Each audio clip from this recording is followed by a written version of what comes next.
En uno de los monólogos que protagonizaste en el programa Forte Apache, afirmaste que es habitual que los medios españoles digan que los gobiernos latinoamericanos son totalitarios porque persiguen la libertad de prensa y cierran o controlan televisiones y periódicos.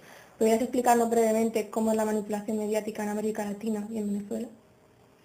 Sí, hay un dato que se desconoce. El 80% de los medios de comunicación en Venezuela son propiedad privada de sectores contrarios al gobierno.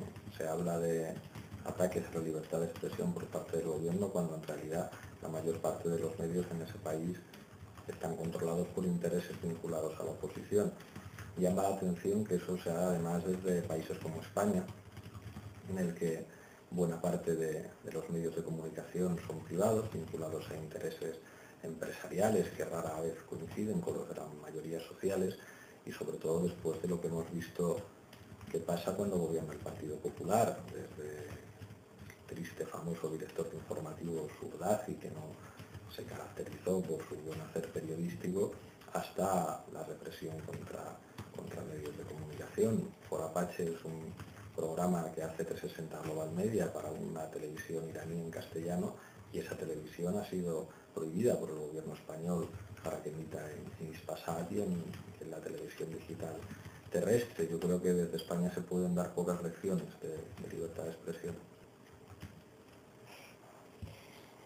¿Cuál es la posición de Venezuela respecto a ciertas medidas que están proponiendo otros presidentes latinoamericanos, como la despenalización de las drogas propuesta por José Mujica en las cumbres internacionales de los últimos años?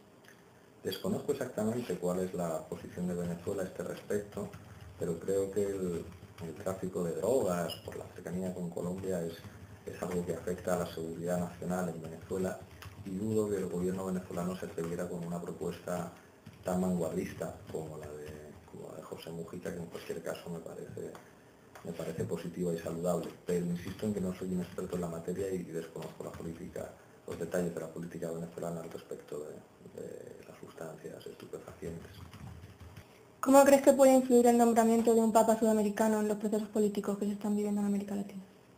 Yo creo que dentro de lo que es el Vaticano y dentro de lo que es la Iglesia católica, Bergoglio es claramente un reformista que seguramente va en la dirección opuesta de lo que representaron Wojtyla y Ratzinger. Y yo creo que el Vaticano tiene clarísimo que uno de los nuevos ejes geopolíticos es América Latina, y en particular para el catolicismo, y que necesitan posturas más aperturistas y más en la línea de lo que está ocurriendo en América Latina.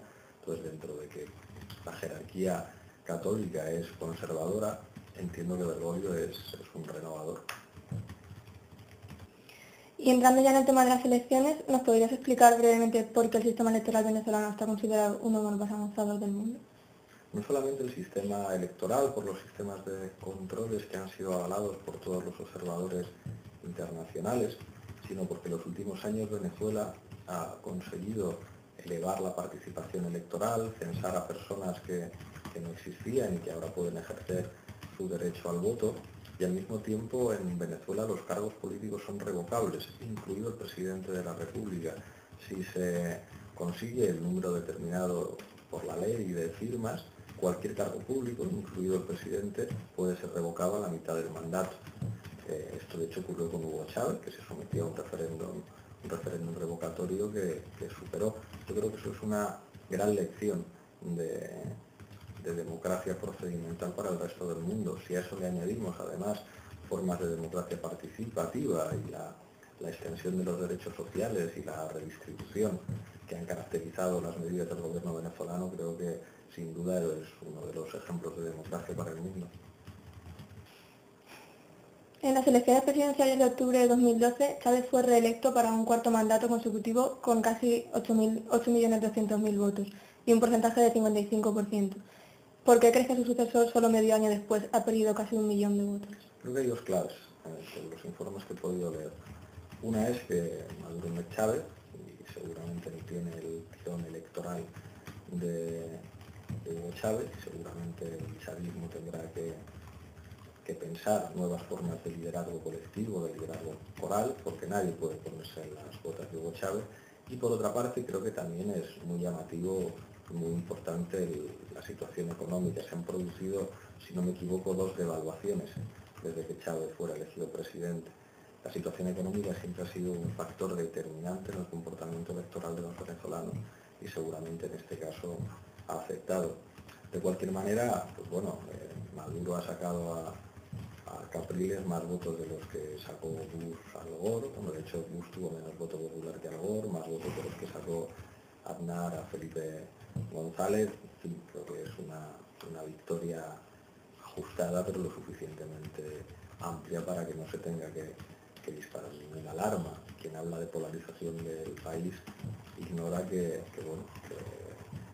con porcentajes mucho más bajos de votos, el caso español y el caso británico, hay jefes de Estado y jefes de gobierno. En relación con lo que has dicho de la economía, ¿crees que Nicolás Maduro será capaz de hacer frente a los problemas económicos, como la inflación, que se encuentra en 7,9%, o la reducción de los barriles de petróleo que se exportan? Hoy mismo se ha publicado en el diario público, lo he leído, una remodelación del gabinete ministerial que incluye un reforzamiento de la economía, con un nuevo ministro que va a estar dedicado específicamente a estas cuestiones. Creo que eso revela la clara voluntad de Maduro de centrar su gestión en los aspectos económicos y en reforzar esto. ¿Y qué consecuencias tendrá a corto y largo plazo la campaña de desprestigio internacional lanzada hacia el nuevo gobierno? Bueno, la campaña de desprestigio en el gobierno venezolano es algo que se viene produciendo desde hace más de 10 años y hasta ahora yo creo que los venezolanos han respondido con votos a esta campaña. Se seguirá produciendo porque los medios de comunicación están en manos de quien está. Y Venezuela es un país clave en el proceso de integración de América Latina. ¿Crees que Maduro sabrá mantener las relaciones necesarias con el resto de países para cumplir el proyecto de la patria grande? Maduro ha sido canciller, ha sido ministro de Exteriores en Venezuela, entonces yo creo que conoce bien el proyecto bolivariano en términos de política exterior. Entonces calculo, imagino, que la construcción de la patria grande y de los instrumentos de integración latinoamericana, instrumentos políticos y económicos, serán una de las prioridades de su mandato. Él lo conoce bien, ha sido el jefe de la diplomacia venezolana mucho tiempo. ¿Qué va a significar esta nueva legislatura para Venezuela? El chavismo sin Chávez. Yo creo que se había hablado mucho de qué podía pasar si desaparecía el presidente. Se había hablado siempre, pero sobre todo cuando se supo que tenía cáncer, y yo creo que es el gran desafío. Un proyecto político que estuvo vinculado a una personalidad muy concreta. Es verdad que, como Chávez decía, Chávez se convirtió en el pueblo, pero el desafío del chavismo es continuar el proceso sin la presencia física del líder, sin el cual el proceso no hubiera sido posible. Y también en relación con eso que has dicho, siendo un proceso revolucionario de corte socialista, el que está viviendo Venezuela, no debería estar dirigido por un grupo en lugar de estar basado en un liderazgo personalista. Bueno, es una de las características de los sistemas políticos presidencialistas, es que dan un enorme poder al presidente de la República. Eso ya lo marca el propio sistema político venezolano, como buena parte de los sistemas políticos en América. Por otra parte, es verdad que en muchos contextos, no solamente en el latinoamericano, las formas de liderazgo resultan imprescindibles como mecanismos, como dispositivos de transformación social. Seguramente sin una figura carismática como Chávez no existiría el chavismo y no existiría la revolución bolivariana. Seguramente sería más bonito imaginar, digamos, una historia mucho más coral, mucho más vinculada a lo colectivo, pero la política no es como uno preestablece o como uno se la imagina, sino como es. ¿Cuál es el futuro de la revolución bolivariana? ¿Es un proceso con amenazas reales ahora que no está Chávez o tiene fuerza suficiente? Está por ver, es lo que tienen que demostrar. Desde luego, las elecciones han dejado clara una cosa, y es que el apoyo electoral ha decrecido. Eso plantea muchísimos desafíos a los nuevos dirigentes de la revolución para lograr que el proceso siga recogiendo apoyos y siga obteniendo victorias electorales. ¿Crees que en Europa y en concreto en España estamos preparados para experimentar un proceso similar al que está teniendo lugar en América Latina? No sé si sería correcto hablar de procesos similares, pero desde luego Europa está siendo devastada por la crisis, y eso yo creo que va a propiciar la emergencia de nuevos fenómenos políticos, de distintos signos, fenómenos políticos de extrema derecha, pero también opciones políticas que planteen una recuperación de la soberanía y un giro radical en las políticas económicas. En ese sentido, América Latina va a ser un referente crucial. Creo que países como Venezuela, como Brasil, como Ecuador están marcando muchas de las pautas de lo que tendrán que hacer los futuros gobernantes europeos si quieren alejarse de los desastres que este tipo de construcción europea está produciendo. ¿Qué opina de la forma que tiene de manejar su gobierno, bueno, que tenía, ¿sabes? Y que ahora está teniendo Maduro con eso de tantas canciones, silbidos? Bueno, eso forma parte de la cultura de ese país. A veces los europeos somos muy racistas a la hora de folclorizar o de ridiculizar lo que hacen en otros sitios, ¿no? Y vemos la paja en ojo ajeno y no en el nuestro.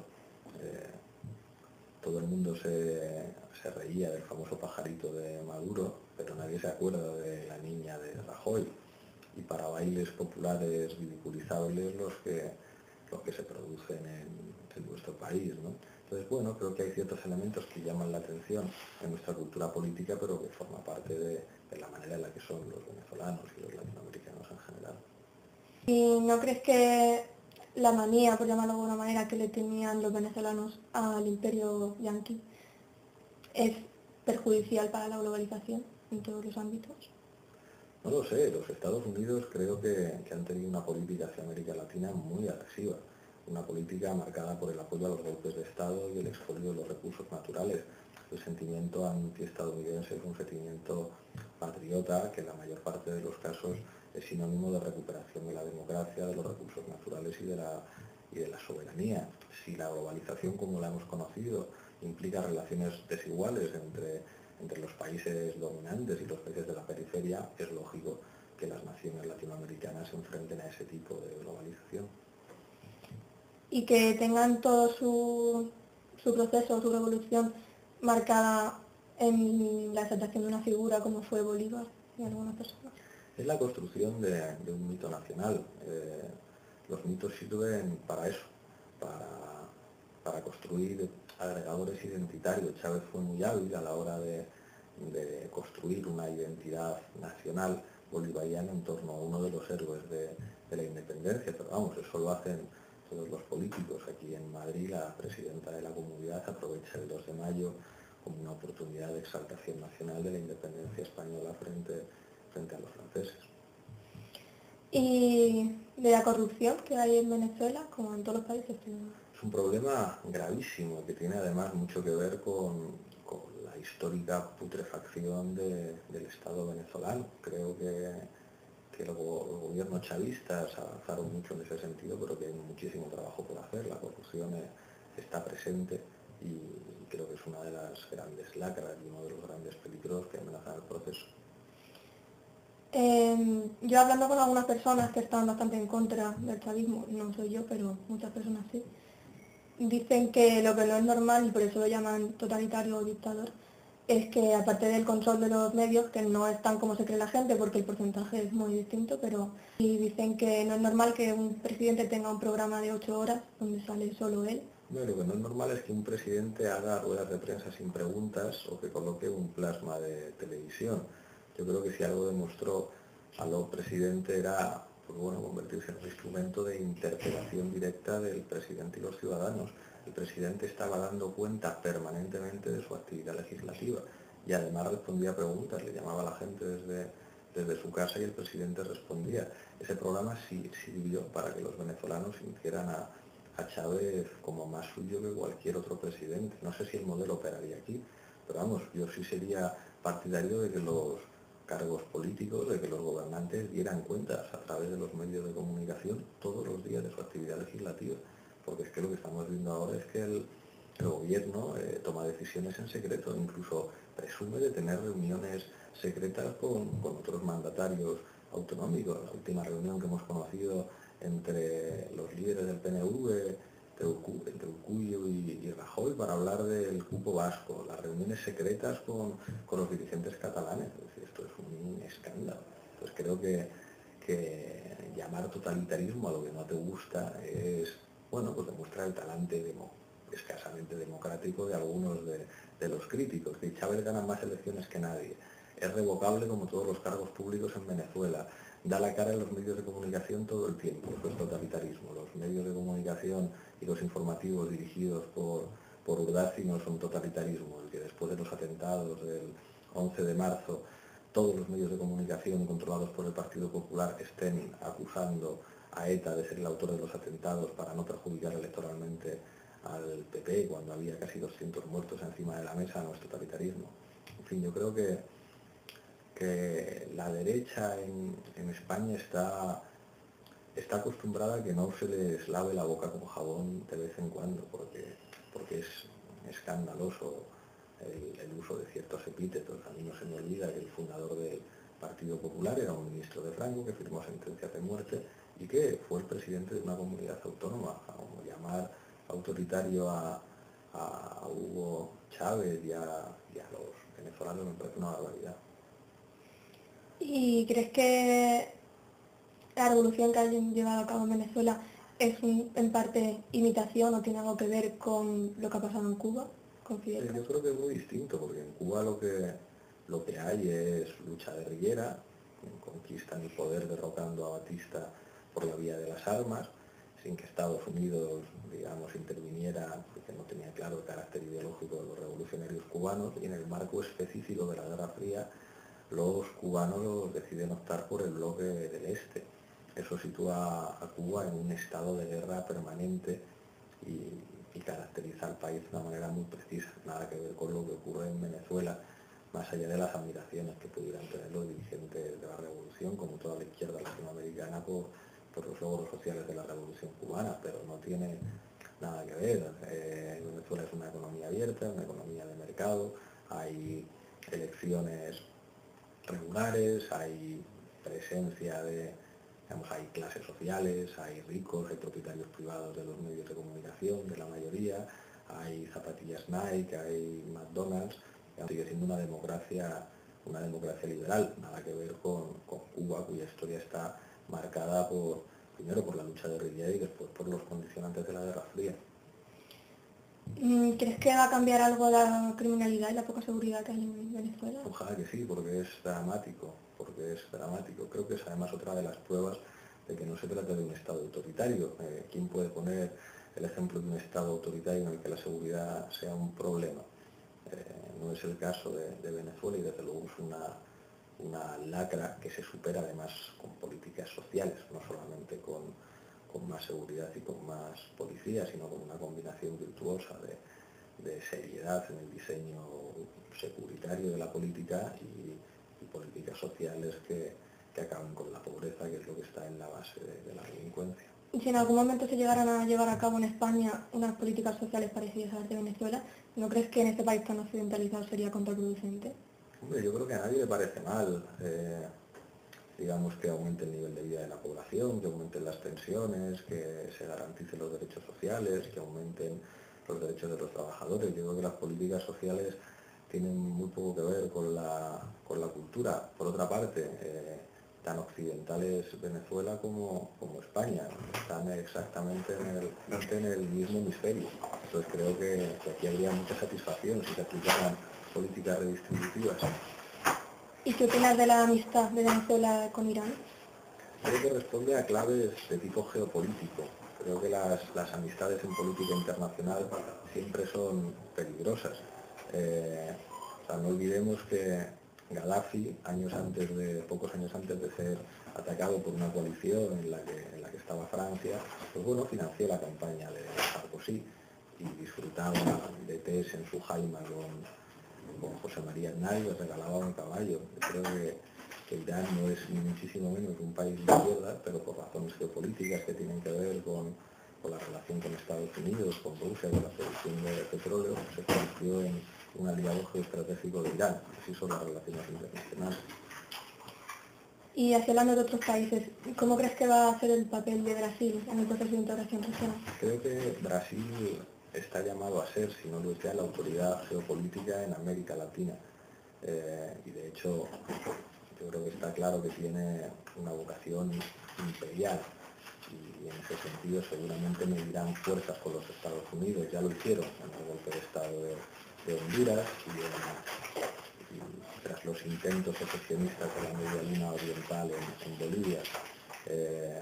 Brasil es un gigante económico que además tiene todas las características geográficas que pueden convertirlo en un imperio y en una autoridad regional. En ese sentido, creo que está llamado a ser, digamos, el desafiante a la autoridad estadounidense en las Américas. Y de lo que mucha gente se queja fue de que Chávez, cuando al principio apareció, con el golpe de Estado y todo lo que pasó, tenía como que parecía que tenía unas prioridades distintas a las que ha resultado tener. ¿Por qué crees que fue ese cambio? Bueno, yo creo que Chávez se radicalizó, o sea, desde el golpe del 92, en el que pues, Chávez encabeza un grupo de militares patriotas que dan un golpe de Estado contra la corrupción del régimen fructifista. Ya en la cárcel empieza a acercarse a sectores de izquierdas y digamos que lanza un programa de mínimos en un sentido de regeneración nacional y genera muchas dudas, por ejemplo, en la izquierda europea durante los primeros tiempos, pero enseguida digamos que el proceso se va radicalizando y hace una apuesta cada vez más clara hacia el socialismo, que es una palabra que al principio no aparece en su discurso, pero que poco a poco se hace normal. Yo creo que las circunstancias hicieron a los dirigentes de la revolución bolivariana ir tirando hacia la izquierda y radicalizarse.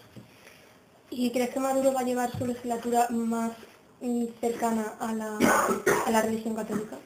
Yo creo que no, porque Maduro es uno de los rojos de siempre.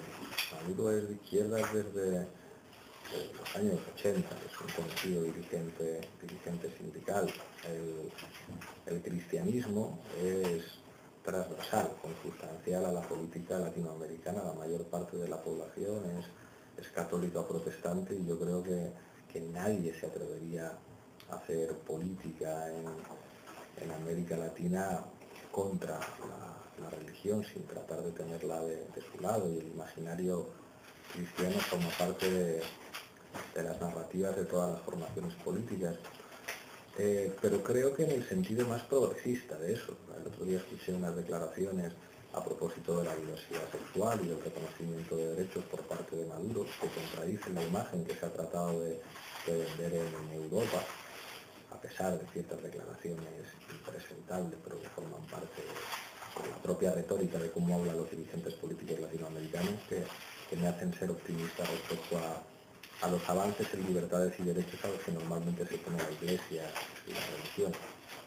En la conferencia que dio Monedero dijo que se estaba demostrando que las pruebas que habían aportado Capriles y su séquito eran falsas, como lo de en un pueblo que habían 500 votos y luego resultó que habían 2 mesas electorales, por lo que sí que podían ser más.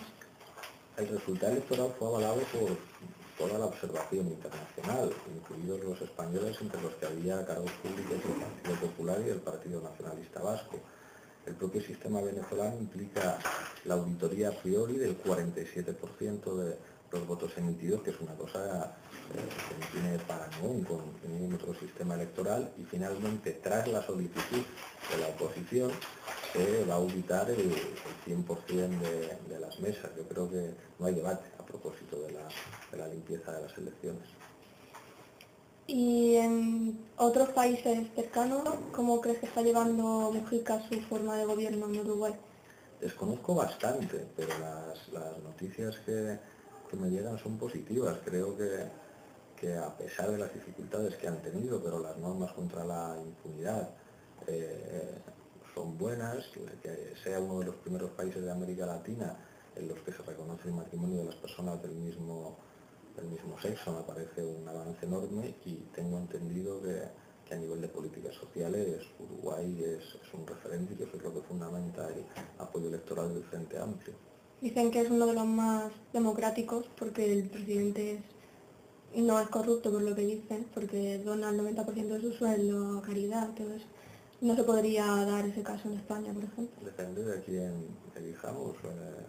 Los políticos que tenemos lo son con el apoyo de millones de votos de los ciudadanos. Depende a quién se vote. Yo no creo Sánchez Gordillo sea corrupto, o Diego Cañamero, incluso muchos diputados del Parlamento Estatal o de los parlamentos autonómicos. No creo. O sea, creo que la corrupción es consustancial a la manera en la que se ha organizado el poder político aquí, pero no consustancial al hecho de organizarse políticamente y tener aspiraciones políticas. ¿Y qué opinas de que a los del PSOE, bueno, los propios del PSOE, se llamen a sí mismos de izquierda?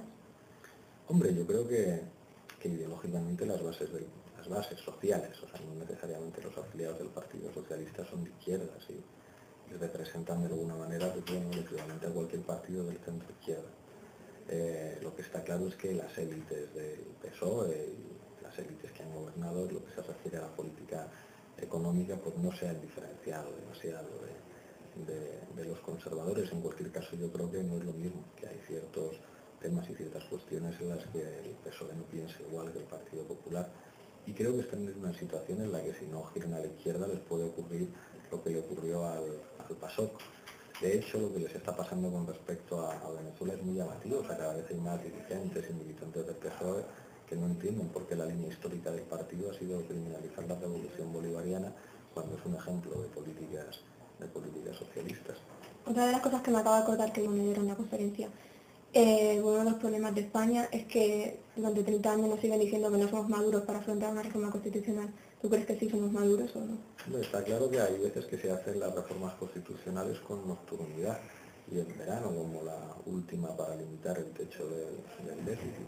A nadie es quien para juzgar la madurez de una ciudadanía a la hora de llevar a cabo una reforma constitucional o lo que quiera. Lo que en este país ha pretendido decir es que ciertos consensos de la transición son intocables, como los que afectan a la monarquía o a la organización territorial del Estado. Y yo creo que los consensos de la transición están saltando por los aires. Es más cosa de periodismo. He leído una entrevista por internet que te hicieron en El Crítico de la Tele, me parece, un blog, que dices que el programa de La Tuerca lleva sin cobrar nadie. Sí. ¿Cómo se puede llevar? ¿Verdad? También me lo pregunto a veces. Pues inicialmente todo el trabajo de La Tuerca era militante, tanto de la gente que trabajábamos en redacción como del equipo técnico que es propio y que forma parte del colectivo que lleva La Tuerca. Desde que trabajamos en Forapache, los que trabajamos ahí, que si cobramos, donamos el 15% de nuestro sueldo para que pueda funcionar La Tuerca, en la que no hay sueldos ni contratos, pero sí hay como unas ciertas compensaciones últimamente, digamos, como para que no le cueste a la gente que trabaja en esto. Y al mismo tiempo formamos una productora en la que hemos hecho vídeos musicales y sobre todo spots electorales.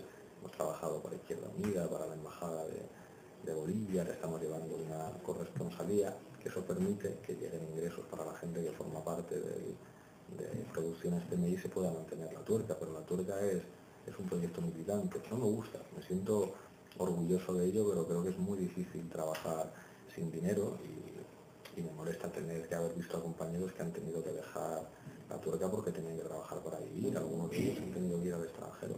A mí me gustaría que toda la gente del equipo pudiera cobrar un sueldo digno y trabajamos para que eso se pueda producir, pero hasta ahora ha sido muy difícil. ¿Y crees que el equipo de La Tuerca sería capaz de cambiar un poco la estructura del programa o los contenidos para poder estar en un canal más grande de tirada nacional Sí, que paguen? perfectamente, lo hemos demostrado en Forapache. En Forapache todo el equipo de redactores y un editor de vídeo viene de Producciones TMI y yo creo que hacemos un programa en términos de calidad perfectamente homologable simplemente porque hay dinero.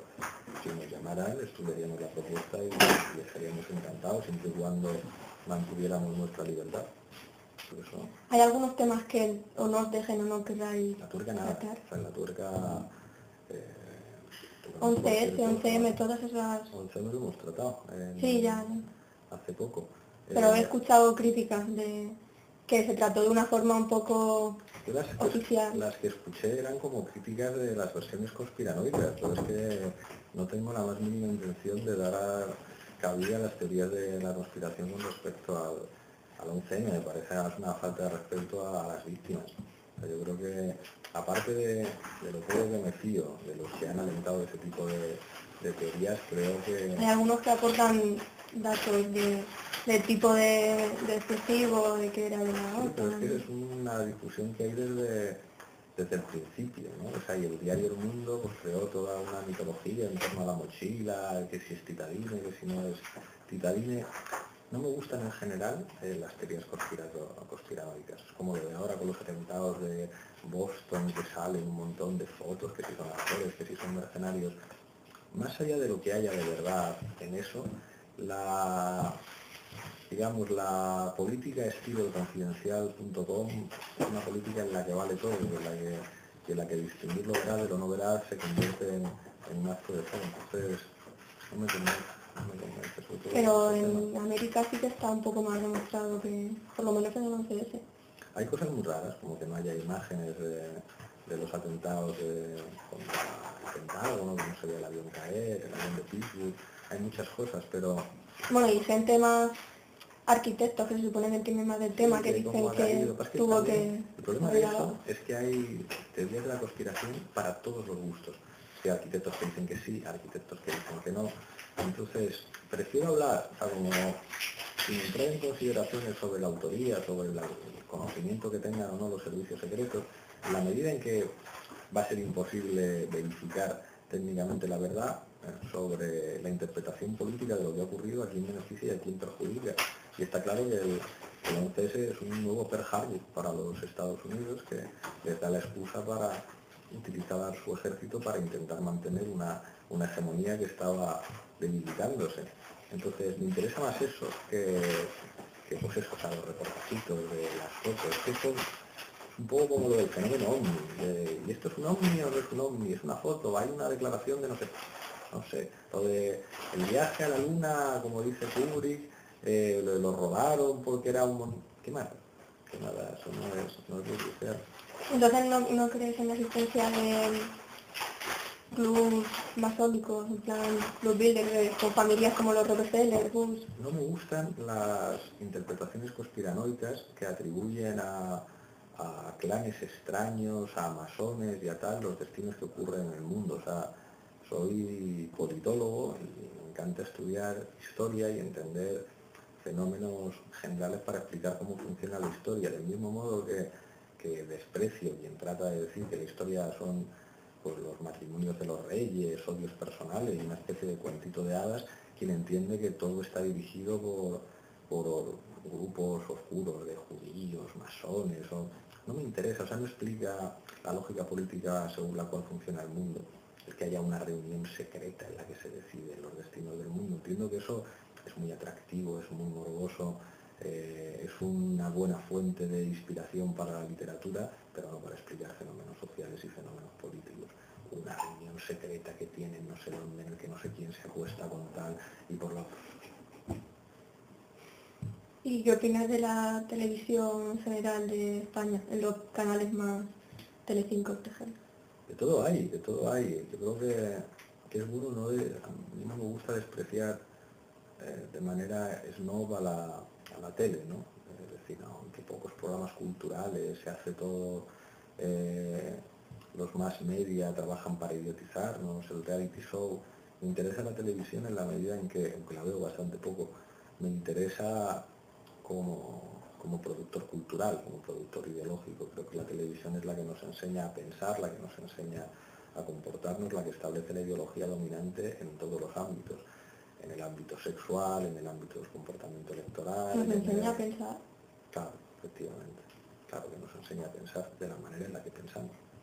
O sea, salvo que quisieras decir que pensar es una cosa como mucho más sofisticada, que se aprende leyendo a Cervantes y que la televisión nos idiotiza, la televisión es la que está detrás de buena parte de los comportamientos sociales en general, independientemente de que luego cada uno nos demos mucha importancia a nuestra libertad, a nuestra independencia, y a que no nos dejamos sustraer, ¿no? por los mensajes de los más media. Pero la televisión nos educa desde que somos pequeñitos. Pero ¿cómo nos va a educar si lo que más se ve es grandioso y salvaje? Ese es el tipo de educación que tenemos. Si tú tienes unos padres que no saben leer y escribir, pues la educación que has recibido es esa. Hay niños que aprenden a hablar viendo la televisión y niños que aprenden a hablar en el liceo francés y son bilingües. Pues al final pues tienes las consecuencias de aquello por lo que te encuentras. Entonces, no me gusta atribuir una carga valorativa favorable a pensar, a educar. Pues aprendemos a pensar con los recursos culturales disponibles y la televisión es crucial.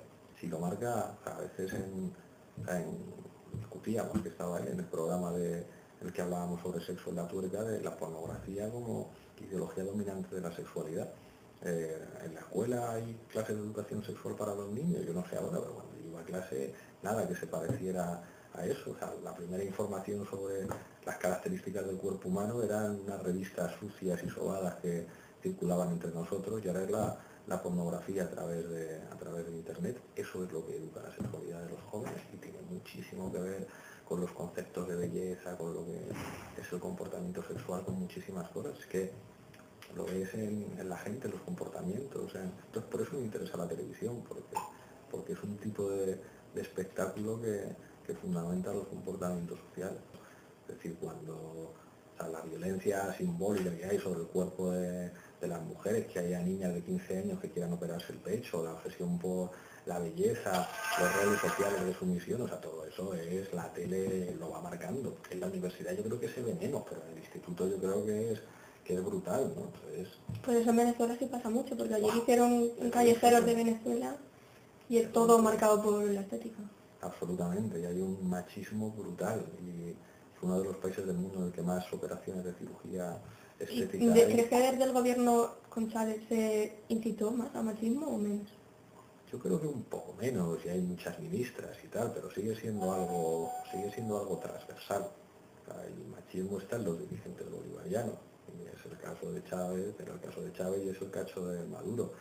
Y o sea, a mí incluso hay veces que no sabes si tomártelo a risa o decir, vaya por Dios, pero el tema de cómo se conceptualiza la belleza femenina en Venezuela es como, madre de Dios, y eso afecta y opera en el proceso también, es terrible.